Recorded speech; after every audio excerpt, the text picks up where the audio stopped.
Well, it's still breathing. Anyhow, welcome.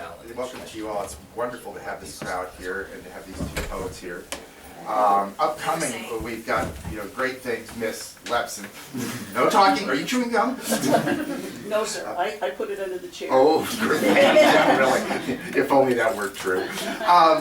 Upcoming, coming up on the, I think I've got my dates all screwed up. April 13th, we're going to be celebrating the 100th birthday of Mr. Robert Duncan here. And it's going to be not an all-day event, but an afternoon into the evening event. I'll put a schedule up on the exit site soon. But there's a host of grand people, Miss Lepson, Mr. Wellman, Ms. Zimmerman will be there, and people are coming up from New York, from upstate and the city that are doing a combination of little small mini talks. Most everybody's under 20 minutes. It's great. And I've got some heretofore unheard audio of Mr. Duncan talking to my high school, which is just and 90 miles a minute through. I think he went through 3 or 4 periods and just didn't stop talking, just kept going. It was grand. So that'll be an afternoon and evening event, and then on the 24th, I believe it is, of April, Christopher Sawyer-Lozano will be here with John High. And I've been reading, Chris I've known forever, and many of you know him, I think, but he's biographer of Bowles and Cummings. He does his own poetry, translations of Lorca, and so on. He's my child's godfather as well. But he also is bringing in his friend, and now mine, John High, whose books from Talisman I've been reading, and they're just extraordinary things. Yeah, so excited about that coming up. Anybody else got anything going on that we should know about? Hi there, welcome. Nice to have you here. Good. Okay. Well, let's. Yes. May 3rd and 5th. I don't know which is which. One I'll be reading at the MIT bookstore. The other I'll be reading in Gloucester. Fantastic. Okay. And you know the Gloucester series. If you don't, check it out because there's great stuff going on up there. There's things coming up also. With Christina down at the Houghton. Next week is the first one, right? It is. And I'm trying to. I should have checked my events. The Waldrops. Yeah, the Waldrop. This is going to be a whole Appreciating afternoon. This is at the Woodbury Poetry Room, and there's a whole session on the Waldrops. And if you don't know about them, it'll be a great way to find out. And if you do, it's a great way to go celebrate. Fred Moten is coming in, right? And all sorts of. So check the Woodbury site because there's. To me, in my head, there's essential things happening down there that one would want to be able to get to. You got anything going on, or have you been out of commission? I've been out of commission pretty much, but I'm sure there are things going, cooking at the library. Great. Yeah. Yes, Ms. McKim. April 3rd, part of the Tapestry of Voices, which they do at the Boston Public Library, but they're doing something with music, poetry, spoken word, at Fisher College, I think it is, on Beacon Street. Okay. It's on Beacon Street in Boston, and it's 7 o'clock. April 3rd? So a lot of music and poetry. Lovely. Nice Yeah. ministry. It's in the afternoon. So, as I usually am, I've been fumbling around trying to figure out how am I going to introduce both of you. For various reasons, it always seems to be difficult, but especially the closer I feel with people, the more difficult it becomes. And David Blair, as most of you I think here know, since I don't know a lot of you, I assume that you've hauled your crew in for me, and Simon's from out of town, and it's lovely to have you here. And you all know that you're on your 3rd book out, and then a new one coming, right? Yeah. Is it here yet? Next week. Next week? Yeah, Okay. And the title is? Walk Around. Walk Around. These are essays, though. Yeah, book of essays and then a book of poems coming out. And so, I mean, that's lineage, and anybody that needs, the specifications of David's life and work in poetry can look it up on the internet. The reason David is here for me, though, is because, as usual, I fumble around going to readings. And it was work that I suddenly was sitting there, and I'd known David for a little while because I think we'd run into each other. He's part of the hood here. He lives down at the bottom of the street. And suddenly I was sitting there listening to this magnificent poetry. And I said, geez, I didn't know that guy was doing that good of work. I wasn't aware of the work, right? And this is why you go to readings, as far as I'm concerned, is suddenly you're sitting there and going, holy smokes, I didn't know. I was, Simon and I were talking this morning, I liken it back to Bill Graham at the Fillmore in San Francisco in the 60s, because he did wonderfully evil things, like you would be going to hear Country Joe and the Fish, but Led Zeppelin, that nobody knew, was opening for them. And then you would just watch this entire room go, you know, and that feeling of discovery, which to me is what poetry is all about, is divinely present in the work of David Blair. I've heard him read numerous times now, and each time I can feel him both in a combination of generosity and exploration that is just a wonderful, wonderful thing to behold, and pushing and pushing and pushing toward a poetry that is really uniquely his own. So to have somebody from the hood, to have a lovely friend that from down the street, you know, come in here, it's just the best of all possible worlds. So please welcome Mr. David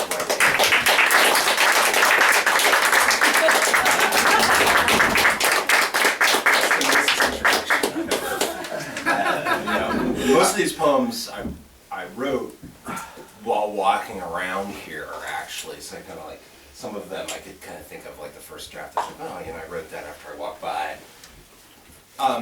So I'm going to read. So they're all about me, right? Right. So this is from a book that's coming out at the end of the year called Barbarian Seasons. And a couple of things. Like, if anybody wants wine while I'm reading, you can interrupt me and say, please.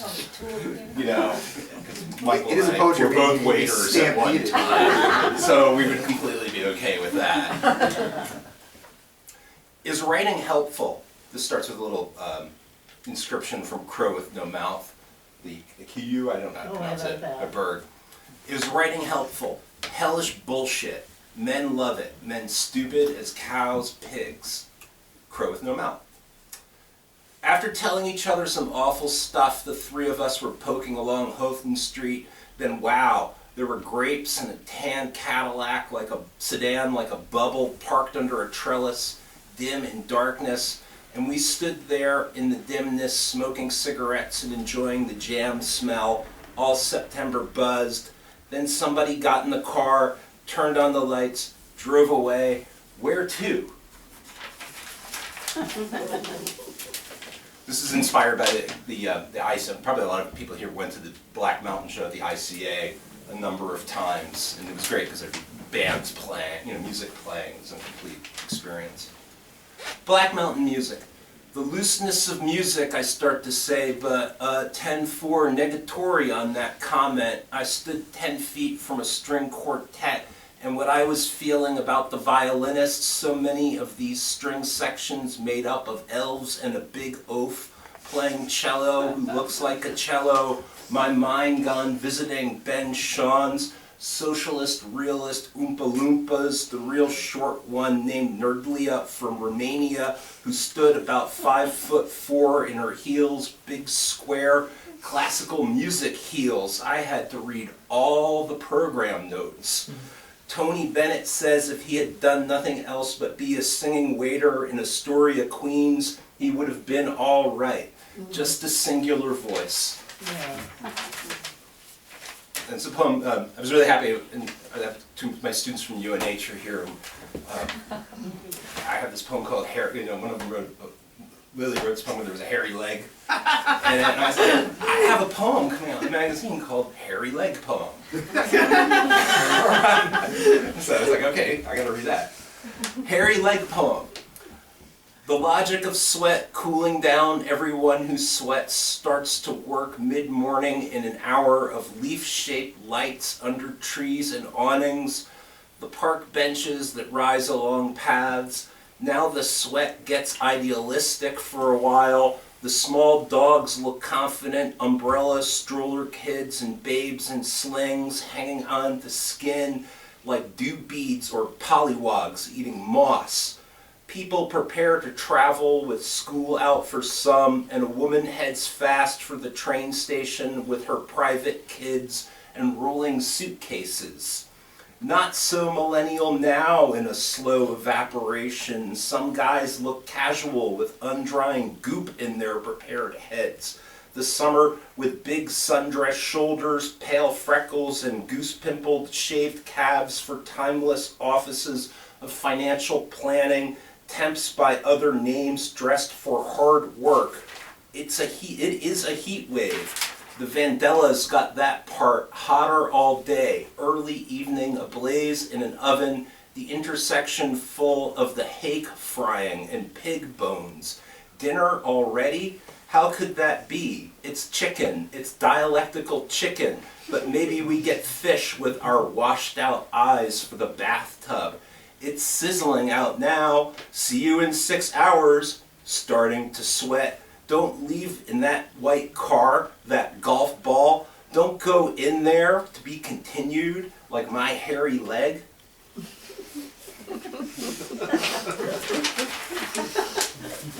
We have a golf, like a VW golf. Don't go to work, Sabrina. Stay with me. I love the movie From Here to Eternity. I probably would still like the book. I read it when I was about 8th grade. The armies of being here to eternity. Maybe a college graduate or a student, chunky clubby on hands and knees, squirts tasty bleach on the pedestals of her exercise job purgatory as if a boxer aimed his spit at the gym floor where Montgomery Clift as Private Robert E. Lee Pruitt with spacey, demented eyes kept plucking dandelion violets from the floors of physical health where people bring their sad bodies and cell phones and the half-employed get their euphoria and their yas out. This is the farmer's market in Union Square. Somebody was believable. Somebody was believable, olive oil. At the farmer's market, so many arms with permanent tattoo schmutz on them. Part of me will always think out of tune and step. This is a poem about the neighborhood around Fordham University, which was also like my neighborhood, my mother's neighborhood, actually where my mother grew up. Thinking about the Bronx. Holy Bronx, Ginsberg.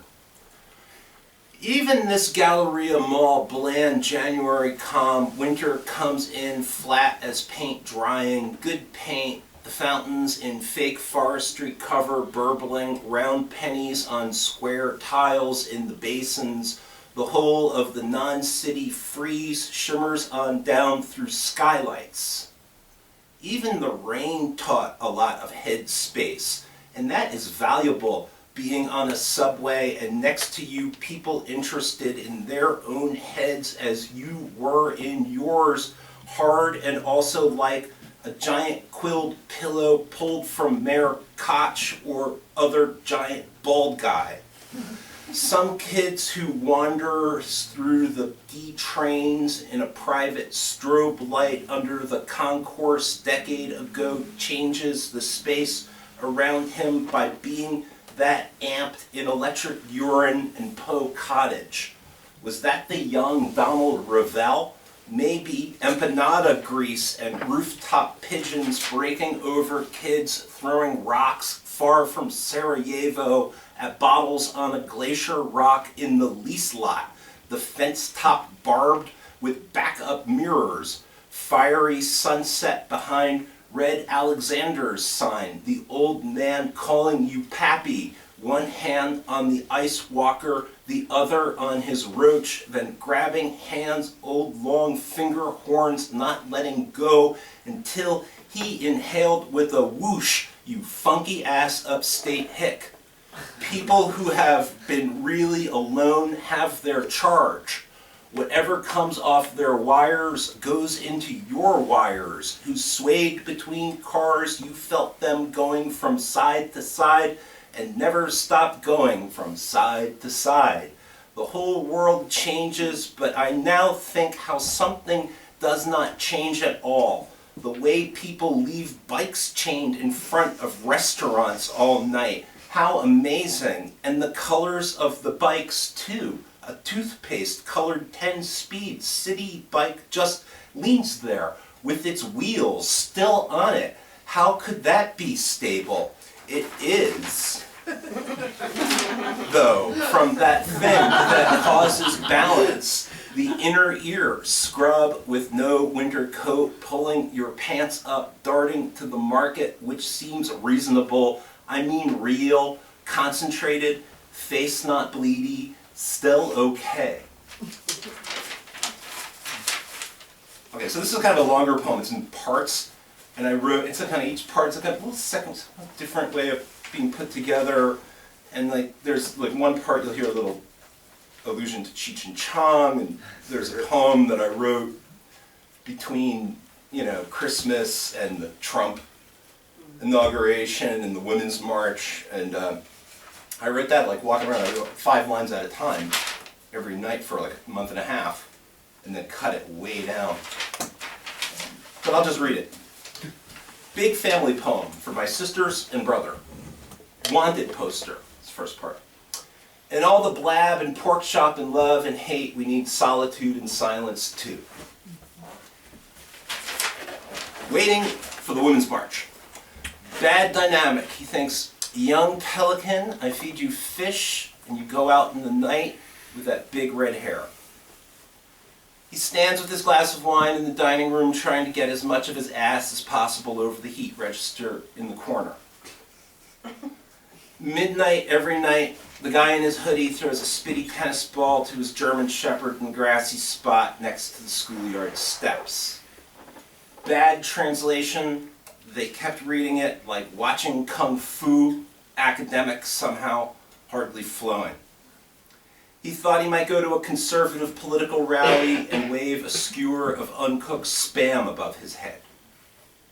For 5 days, they wore the same corduroy pants. Ridges were flattening out with supplicant creases in a few odd places.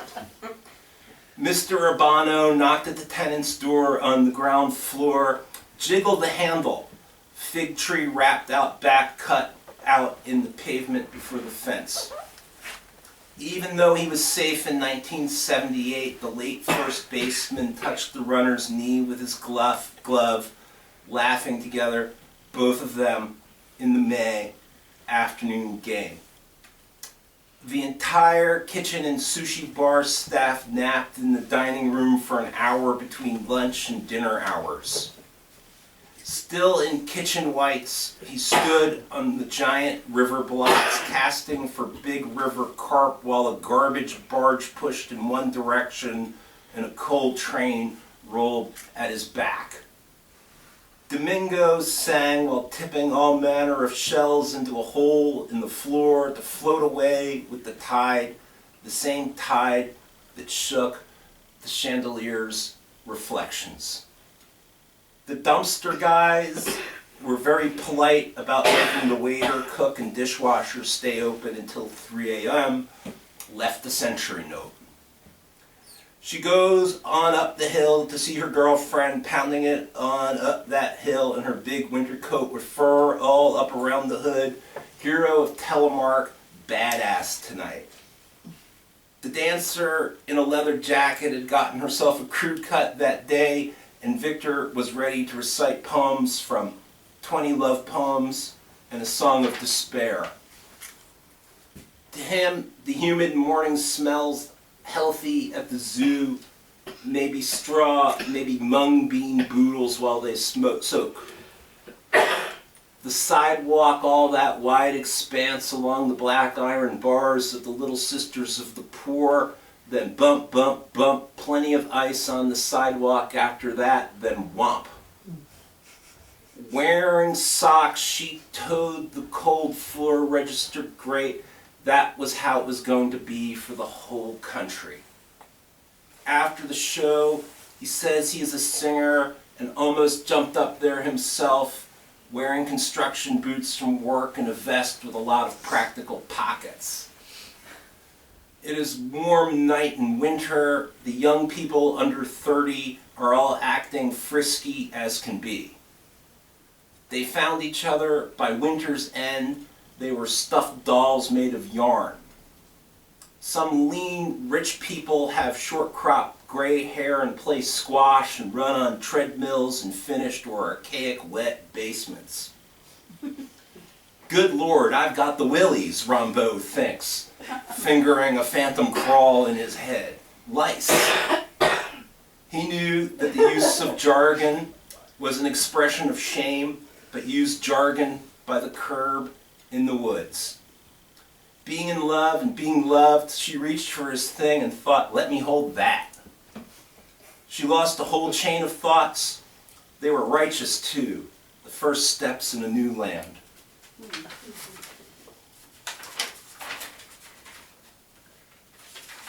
Endurance of the absurd.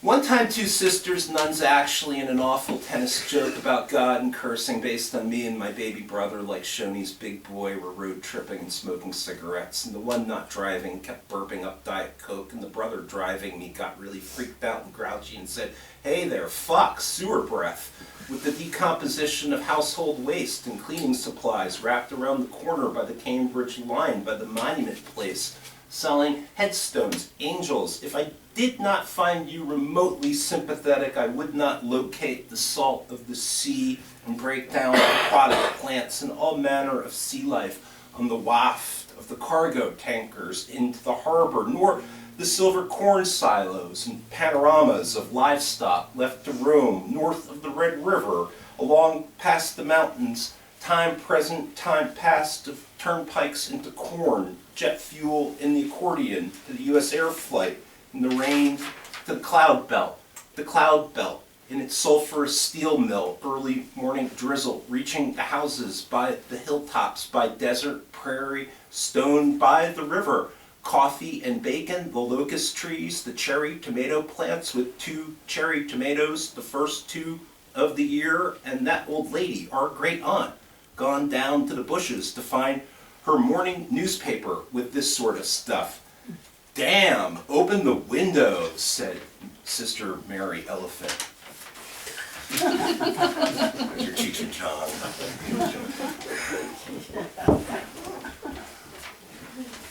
One more section of this, then one more poem. What I Believe at Walden Pond. A girl micropens hand-colored cartoon razor panels into her diary, microscopic fine hand dialogue bubbles, and her prose narration while some guys blast Donald Vincent's new album, his flow from a boombox far enough to sound, away enough to sound only nearby coastal undulations.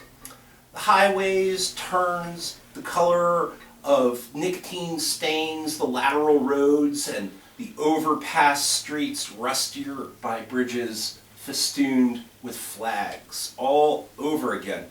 Summer. Roads too narrow for this truck traffic. Come to the pond. Even some long-fingered bossa nova guitar chords. A Brazilian friendship picnic. Up around the lifeguard free bend. 2 old guys in ball caps, such old shits, with their outboard tilted up and boat high in water, lines out, golf shirts, can feel my own shorts crawling up, about the same age, about as a Chinese couple emerged from spontaneous dip in water, the lady soaked and laughing in a dress, maybe come from a Baptist church, feeling renewed, amused. Screw rules, go this way. His slacks knotted to shorts. All smart people come here. I believe a lady who ladles out bean soup from her heavy stew pot here. Some kinder, thriftier, work-smart, family-love people with enemies. I see a guy read What Maisie Knew. I see a lady with a lot of moles read an academic journal with small print, graphs, and 2 columns per page. I see a couple perform retina scan and thigh exchange in a suppleness of leopard print bathing suits, though I can't tell whose ass went with whose arm. Circus. I see some awful rashes and dry skin and peppermint pattern belly meat, all gender thigh, because we have to sit in so many clammy places like Somerville buses.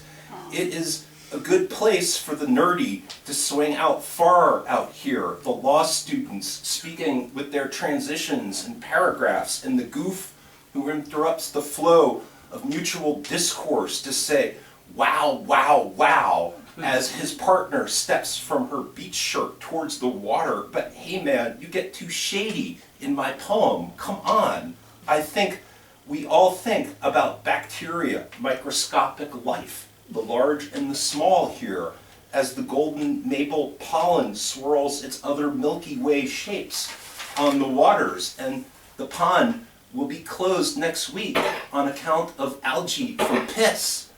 I believe everybody here, wicked pissers, the babies especially.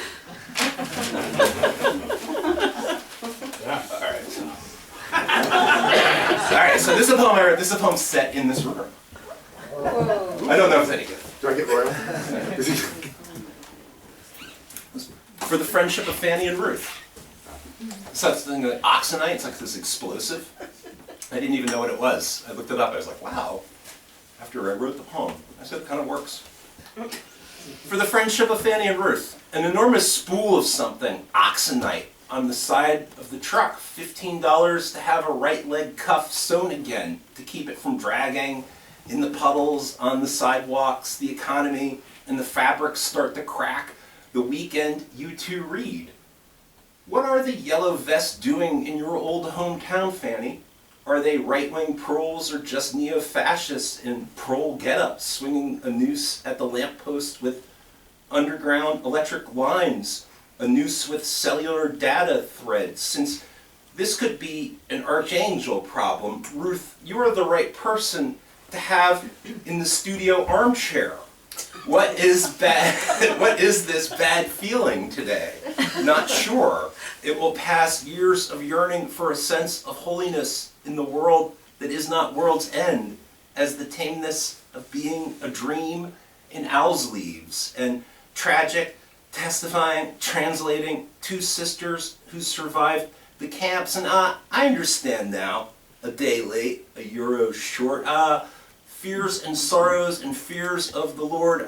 No wonder we put one thing next to another, because there is a truck with a big black cable and oxenite on the side, and also on the wooden spool, and the sidewalks puddling at our cuffs, and it all makes sense. If this pause is the pause in the time gap, to think, to hear the warnings, but it gets hard for me to hear when this hat made of electric candle-shaped light bulbs rides a plain kid walking into the room door to Michael's studio, through the open door, and with a plate with what are not eggs. And all these children of Swedish diplomats and business people and the Vikings gotten to the Commonwealth of Somerville for the adventurous and dangerous season. Ruth, cat soul, be with Fanny.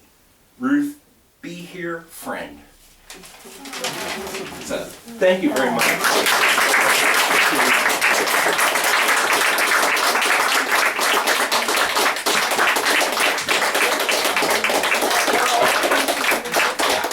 I don't know about the last one. Maybe. Thank you, sir. Absolutely marvelous. Some business. I've had for the last couple of weeks the intense joy of being out here and putting the photographs you see around you onto the walls. There's labels on them. They have lovely titles. This is Mr. Eero Ruuttila back here, the photographer.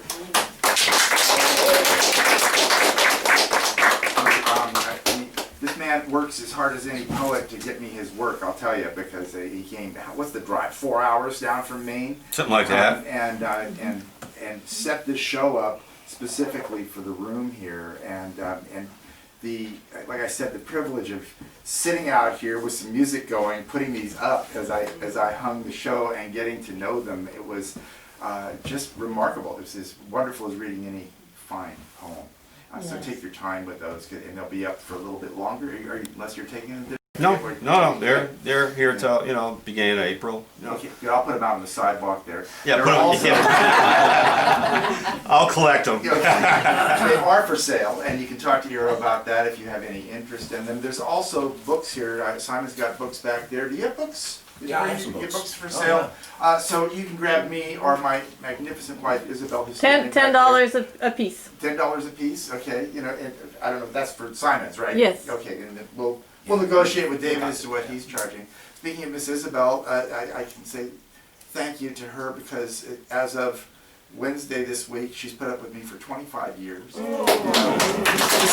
is our second anniversary. We got married in Portugal, and then we got married here in the house, and then went to Portugal and got married there. So just to make sure it was going to stick, you know.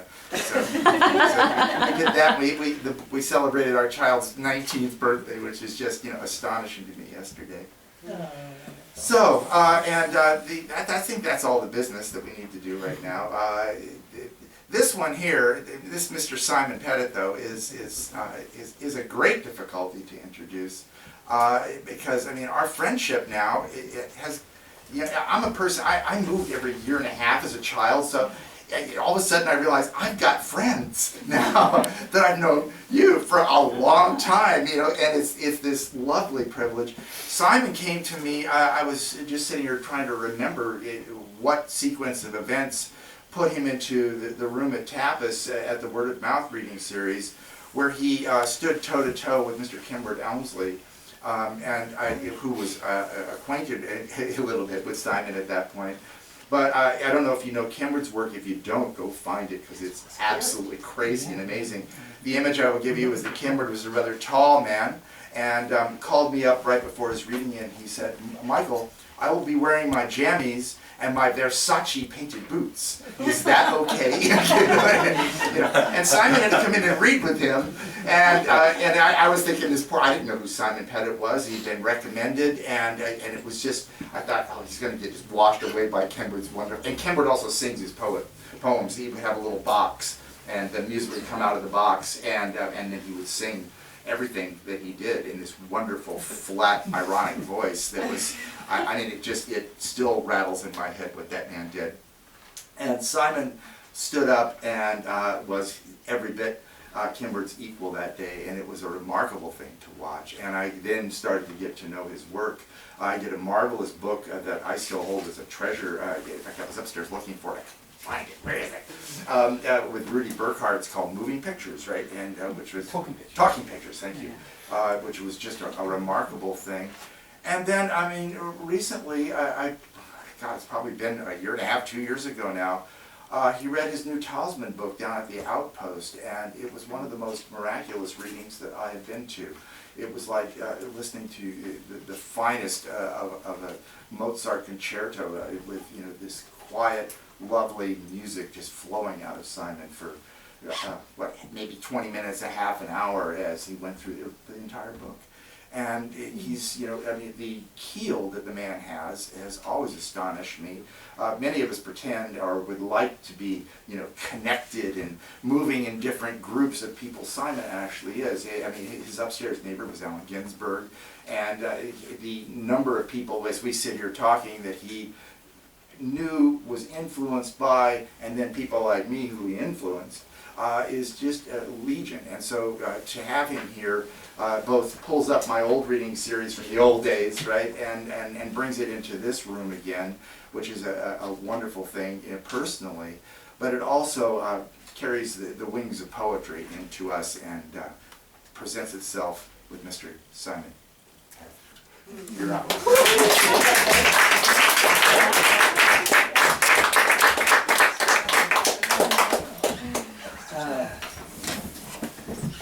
Thank you, Michael, for that beautiful introduction.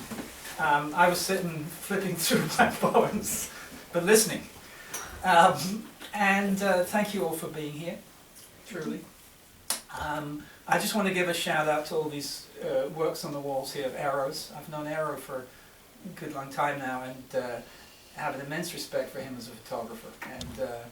And at openings, it's always impossible to see the work, you know, everybody's talking to each other and everything, but truly, please look at these beautiful photographs, which are part of this scenario. David, thank you. Lovely to hear David's poems, and fresh into my ears. Precise specificities, you know, particulars, always will resonate and will be beautiful. Isabel. I just wanted to get your good side. Before I conclude this plethora of sweetnesses, you know, it's Lawrence Ferlinghet's 100th birthday today. You're here. wow. and all that City Lights did for poetry in the world, forget America, is beyond extraordinary. For the paperback book, for that matter, just to take one. So that's I thought I wanted to just do a shout out to Lawrence at the 100, if I may. I remember poetry readings are extraordinary things. I remember I got really interested in listening to poetry readings for many years. I'm sure most of you do too, listening to recordings and stuff. And I remember one of the early recordings of poetry that fascinated me was a poetry reading by the poet Lou Welsh. And one of the reasons it fascinated me was because there weren't so many readings of this particular poet available. He mysteriously died a little bit subsequent to the readings. And he reads at the time of the Vietnam War. And he actually reads at the time of the Tonkin Resolution. He reads at a very particular time and space in America. And he's a beautiful poet. Those of you, I'm sure many of you are familiar with his poems. And he says, he starts the poetry reading, this is what I'm getting at, by saying, and he uses this sort of language, I hate to be a drag, but I'm ashamed of being American right now. You know, I mean, it's 63, you know, and it's the register of his despair is and I'm in a public place, I have to say that. It's this notion of a poet's, the need to necessity to speak. And then very beautifully, I mean, he declares that. It was, yeah, it's bumming me out a little bit, it's a horrible scenario. And he says, and now I'm going to make my poetry reading. I mean, I'm not trying to keep that note singing in the air forever, but I do have to say it. And so, so in the spirit of Lou Welsh there, yeah, and now I'm going to read some poems. But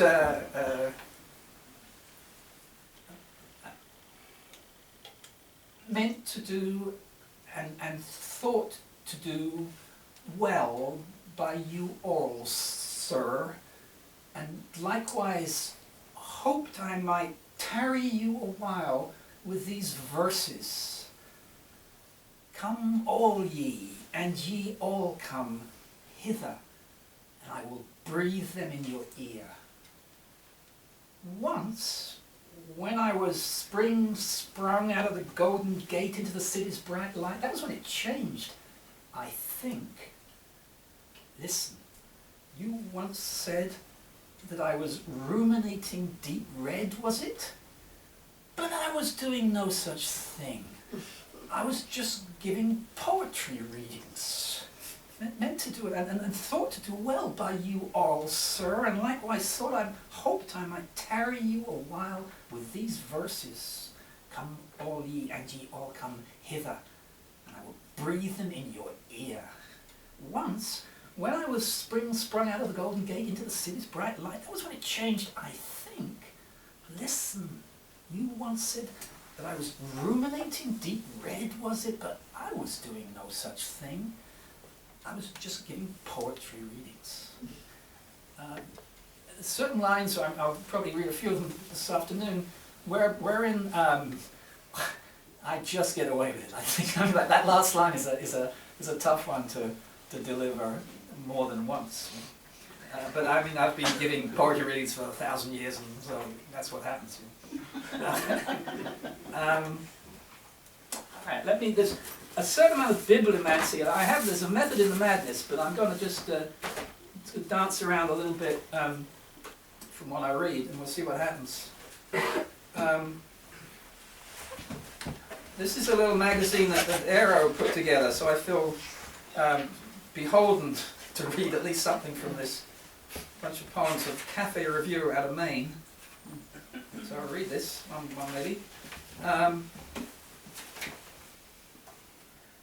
Why be blue, sky be grey, heart be heavy now? Contrariness be not necessary. Obstinacy be damned. I'm gonna sit right here on this spot and whistle. Why be blue, sky be grey, heart be heavy now? Contrariness be not necessary. Obstinacy be damned. I'm gonna sit right here on this spot and whistle. it's Lawrence Flanagan. It's 100 years old, and Walt Whitman will be 200 years old in a couple of months' time. It's called Mortality. It's called Mortality. Sandwiches at 60. Sand at 70. Earth at 80. Nonagenarian sticks and stones. How swiftly the banquet declines. How simple that final banquet. Sandwiches at 60. Sand at 70. Earth at 80. Nonagenarian sticks and stones. How swiftly the banquet declines. How simple the final banquet.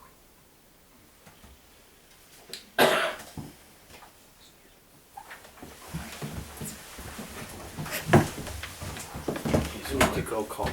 Okay. Alright, they're dropping my flies. Going out to cough, I'll be back.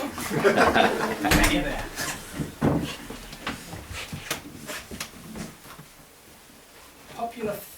Popular fear, bad taste, all of us glued to a centralized rectangle. Expectations, metaphysics, out the window. We wonder what happened when all this got started. What moment, there must have been one, when inside the ball dropped, the glass shattered, and it all got so particularly and irrevocably ugly. Popular fear, bad taste, all of us glued to a centralized rectangle. Expectations, metaphysics, out the window. We wonder what happened when all this got started.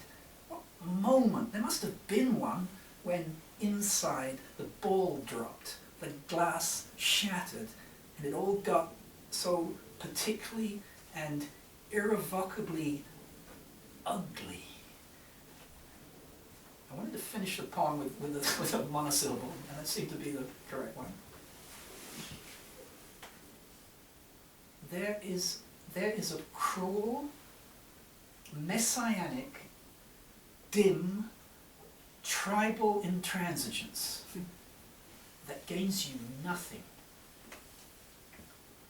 There's a bull-headed, childish baby tantrum that can unleash untold consequences. I am appalled by the darkening of the sky. I watch my love. It is always my love that I watch. There's a cruel, messianic, dim, tribal intransigence that gains you nothing. There's a bull-headed, childish baby tantrum that can unleash untold consequences. I am appalled by the darkening of the sky. I watch my love. It is always my love that I watch. Sleep fitful, wake grumpy, go downstairs in cold, dark, still morning, fill kettle, tin can, cold water. Make tea, light fire, kindling, examine the early morning light. Put on the radio. It is 6:45. You are listening to the farming report. Blessed sleep, I know not what you wear or who you are. I imagine you in something extraordinary. Slept last night again, a baby. What do I know? What is my plot? All curled up like that on a blanket.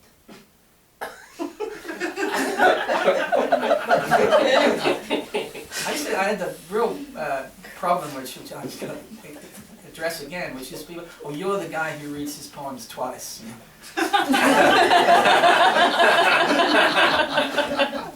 No, I'm not.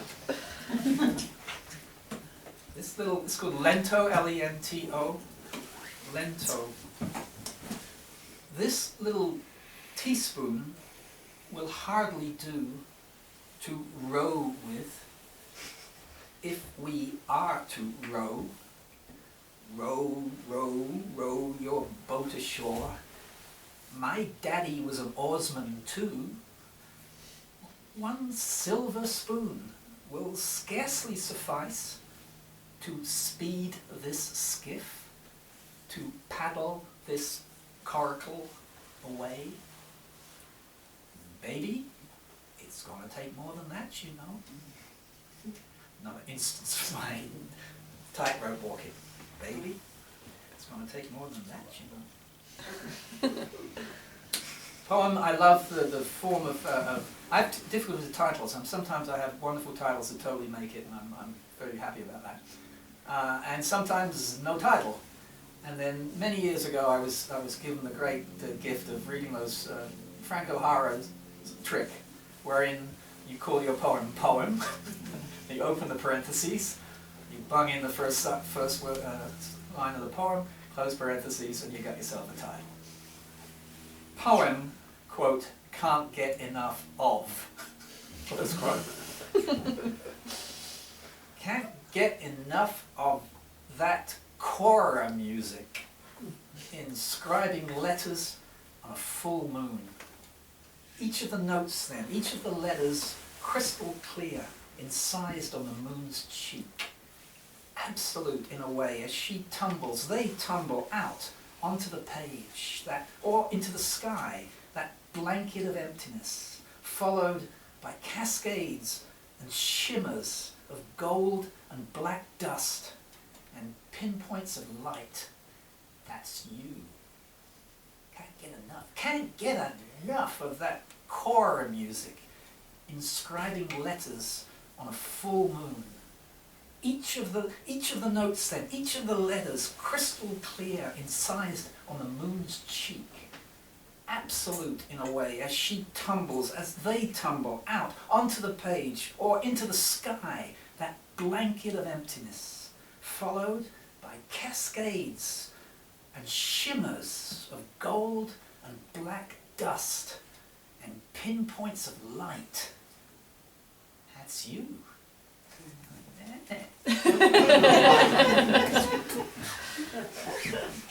This poem is dedicated to it's dedicated. It's for Bill Berkson, the poet Bill Berkson, who died a couple of years back now, and did a great show. It was an art critic and poet. Did a great show of George Harriman, the New Orleans cartoonist. Crazy cat. Yeah. Ignatz throws his brick, and the glorious world is revealed for what it is, glorious. Ignatz throws his brick, and the heavens are opened. Ignatz throws his brick, and the combined forces of a unit of weight in velocity approximately X pounds heat seeks its target. I'm coming to you, sir, officer. I'm coming to you as a zephyr, sans disturbance. I expect little stars to appear all around your head. I expect you to be bemused, but finally realize.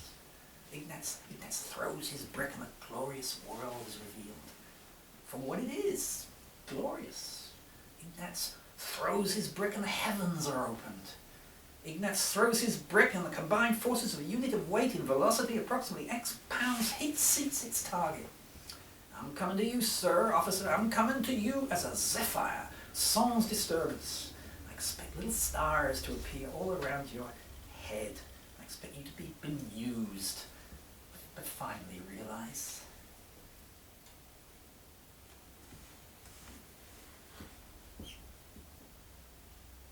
How fortunate to be alive for just this second.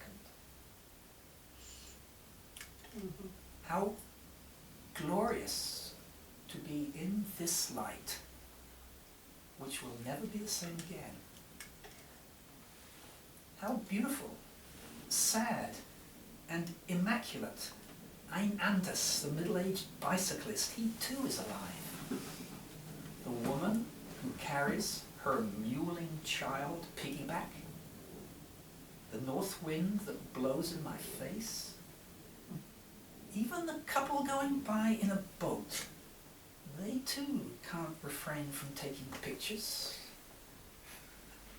How fortunate to be alive at just this second. How glorious to be in this life which will never be the same again. How beautiful, sad, and immaculate. Ein Anders, the middle-aged bicyclist, he too is alive. The woman who carries her mewling child piggyback, the north wind that blows in our face, even the couple going by in a boat, they too can't refrain from taking pictures. This poem is a poem I wrote in Lilydale. Anybody familiar with Lilydale? Where all the spiritualists of the 19th century talked to their grandmothers. Long gone. Oh yeah, so this book I should point out. So it's the voice of this is the voice of a ghost, and it's also another of these tightrope walking things. I mean, I'll see what I can do. My dear, it's lovely to linger near the scenes of the earth, to be near, to hear what you have to say. What pours forth ceaselessly from your garrulous mouth in these latter days, which we won't call these latter days? To scrutinize and survey your glossolalia, to see you, to see what you do. I'm here. I'm here, my dear. My dear, it's lovely to linger here. Linger near the scenes of the earth, to be near, to hear what you have to say, what pours forth ceaselessly from your garrulous mouth in these latter days, which we won't call these latter days. To scrutinize and survey your glossolalia, to see you, to see what you do. I'm here. And keep in the mood. I'll read this poem and then I'll quote unquote explain it after, and I should just read the poem.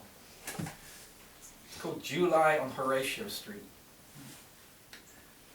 Last night I spied the great bard naked. I begged his pardon for my crass intrusion. I meant to tell him I loved his work. I'm not a creep. I don't think he heard me. He didn't not hear me. He was just otherwise engaged with this complicated process of extinction. Like last night I spied the great bard naked. I begged her pardon for my crass intrusion. I meant to tell her I loved her work. I'm not a creep. I don't think she heard me. She did not hear me.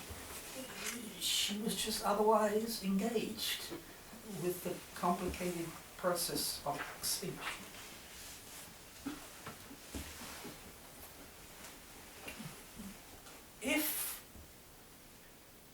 If a golden eagle soars seemingly static between moon and horizon, and then encircles, and then bisects the moon, and it is twilight, that is to say almost perfect light, end of July, endlessness of the grasslands, and we are mute witnesses, and we are respectful. Scarcely a breeze up there or down here. And the raptor still hovers. What then does that mean?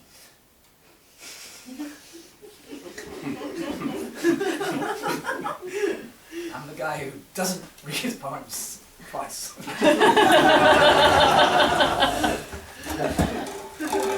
Here's another bird poem. with a wonderful title, poem, open parentheses. Glimpse of heron on the riverbank in the fine mist of late afternoon, camouflaged by reeds. So green, so nonchalant, so now you see me, now you don't. Kabuki! And now I appear again, and splash, and spears, and dips his head towards the silver light.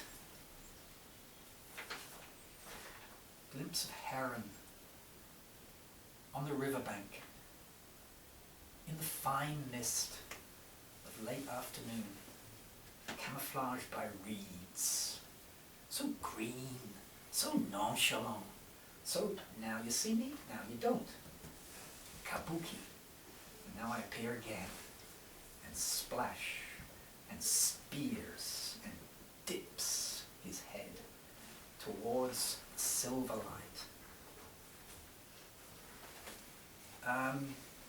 Yeah. Little water, perhaps? Of course. So I just spent 2 months in California in this wonderful place called Montalvo, where they gave me a studio and a place to read and write, and everything was unbelievably great. And I was able to bring my wife there to make it even more better. Thank you. And that's in the area of the big redwoods, the big trees. I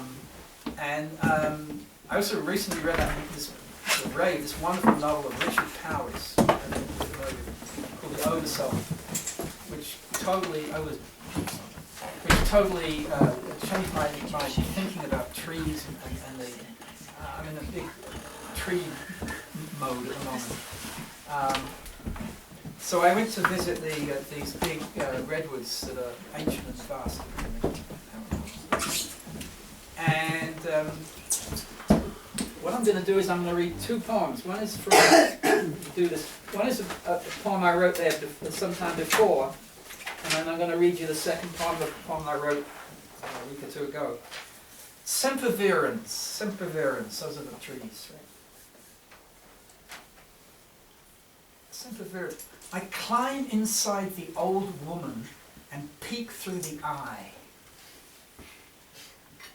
I trace circles on the bark on the varnished slice that's so proudly on display. I look up hundreds of feet into the sky, into the canopy of branches, where other whisperers and other trees are growing. I climb into the old woman and peek through the eye. I trace circles on the bark on the varnished slice that's so proudly on display. I look up hundreds of feet into the sky, into the canopy of branches, where other whisperers and other trees are growing. Her Majesty, the trees rise tall here. The sap rises. We hear them drinking. They talk among themselves. They discuss custodianship, the actual relation of man to earth and earth to man. Forgotten secrets of ancient forestry. We listen. Her Majesty, the trees rise tall here. The sap rises. We hear them drinking. They talk amongst themselves. They discuss custodianship, the actual relation of man to earth and earth to man. Forgotten secrets of ancient forestry. We listen.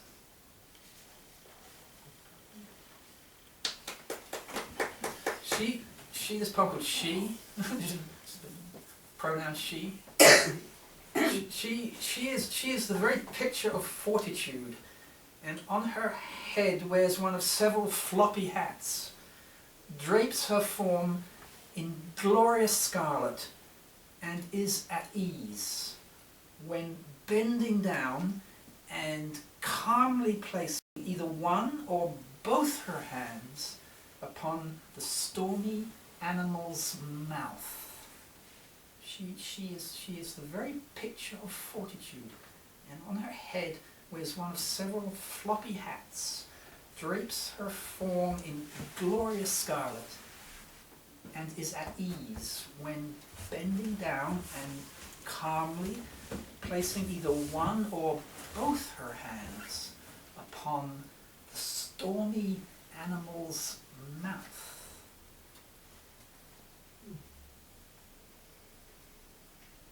This poem is another one of those ones which poem open parentheses.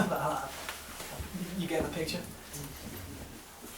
I'm a madman poet and I love my psychiatric nurse. I shouldn't get a laugh. Serious declaration. That's the title. I'm a madman poet and I love my psychiatric nurse. I'm mad, I gotta get it right here. And I wear her cashmere red around my neck like a sash across my body. We like to talk on the phone a lot. We haven't a plan. I hold her image at all times in perpetuity and in the highest esteem and savor. It is water, our every fucking precious sparkling moment. So there. Oh look. Oh look. It's the hour when the smoking horizon under a mist screen conceals its outline. When forestry turns green to yellow, then brown. When the sun, blushing visibly, makes one last bow before departing, and even though we don't talk of it, so awed are we by its immensity and the parallel insignificance of our lives, we do watch it go down. Oh look, it is the hour when smoking horizon under a mist screen conceals its outline. When forestry turns green to yellow, then brown. When the sun, blushing visibly, makes one last bow before departing, and even though we don't talk of it, so awed are we by its immensity and the parallel insignificance of our lives, we do watch it go down. Two or three more, if that's okay.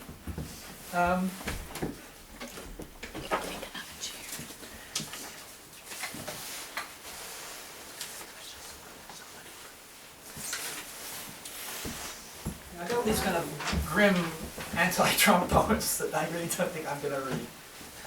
But I'm going to read this one. This is a poem. I have a dear friend from Mississippi, and she pronounces my name like a fish. And so that's the source. This is the source of this poem. Salmon? Salmon? Salmon, you understand too much.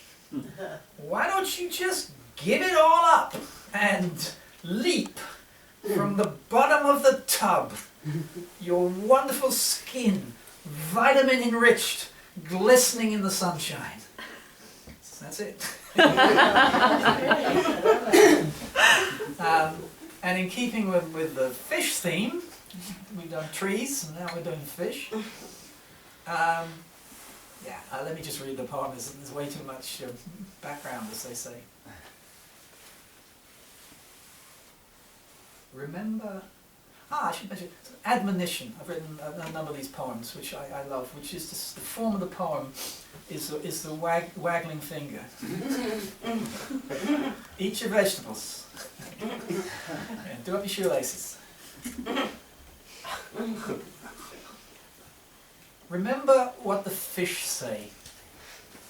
Don't blow it. Don't drown.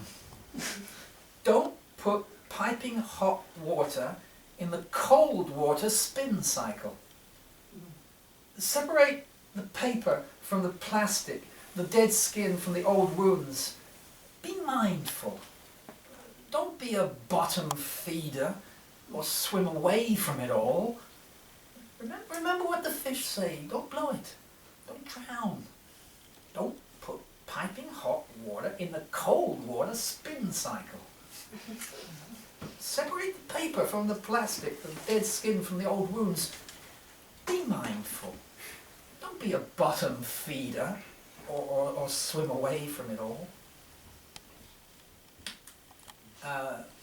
My dear friend from way back when, poet Ted Bergen, had a great little adage or suggestion, which was that poetry readings are okay. And what happens is you begin with a poem, and then you end with a poem, and there's all this stuff in the middle. And so the first poem that you read and the last poem you read have a certain resonance that the others don't actually necessarily have. It's a dangerous thing I'm doing that because I'm over-pitching your ears for the last poem. Are you going to repeat the first poem again? Not necessarily. It could happen. Please do.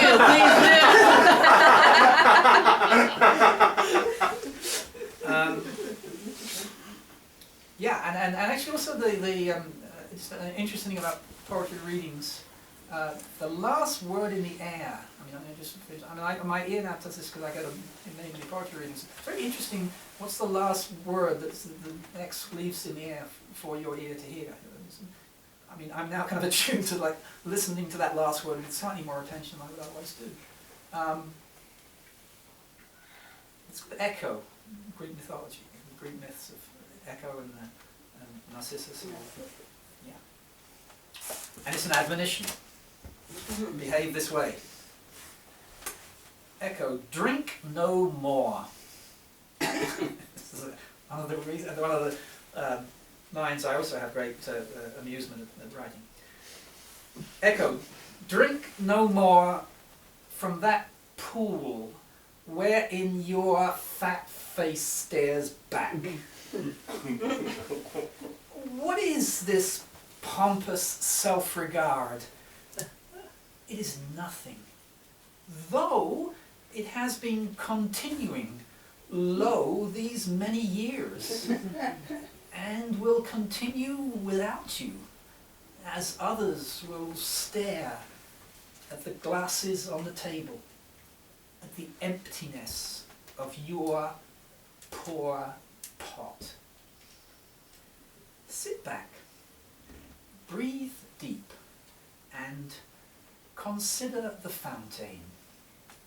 Drink no more from that pool wherein your fat face stares back. What is this pompous self-regard? It is nothing, though it has been continuing lo these many years, and will continue without you, as others will stare at the glasses on the table, at the emptiness of your poor pot. Sit back, breathe deep, and consider the fountain.